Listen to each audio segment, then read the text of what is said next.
लद्दाख की गलवान घाटी में भारत और चीनी सेना के बीच हुई हिंसक झड़प के बाद भारत का बयान आ गया है।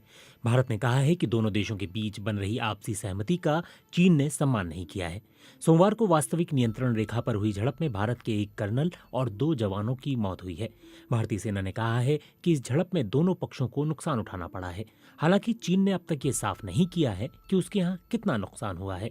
लेकिन चीन के सरकारी अखबार ग्लोबल टाइम्स के एक संपादक ने कहा है कि चीन को भी नुकसान उठाना पड़ा है। पत्रकारों के सवालों के जवाब देते हुए भारतीय विदेश मंत्रालय के प्रवक्ता अनुराग श्रीवास्तव ने बताया कि भारत और चीन पूर्वी लद्दाख के सीमावर्ती इलाके में सैनिक और कूटनैतिक माध्यमों से तनाव कम करने के बारे में बातचीत कर रहे हैं।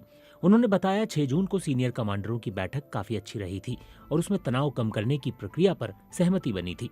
इसके बाद मौके पर मौजूद कमांडरों की बैठकों का भी सिलसिला चला था ताकि उस सहमति को ग्राउंड लेवल पर लागू किया जा सके जो वरिष्ठ अधिकारियों के बीच बनी थी। अनुराग श्रीवास्तव ने कहा, हमें उम्मीद थी कि सब कुछ आसानी से हो जाएगा, लेकिन चीनी पक्ष इस सहमति से हट गया कि गलवान घाटी में लाइन ऑफ एक्चुअल कंट्रोल का सम्मान किया जाएगा।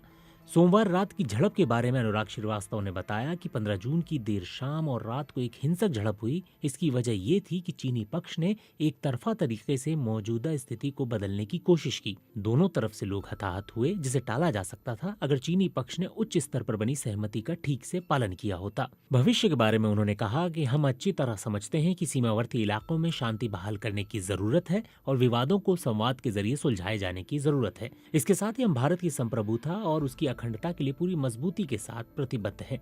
इससे पहले चीन ने गलवान घाटी में हुई इस झड़प को अवैध गतिविधि बताते हुए इसे भड़काऊ हरकत करार दिया था।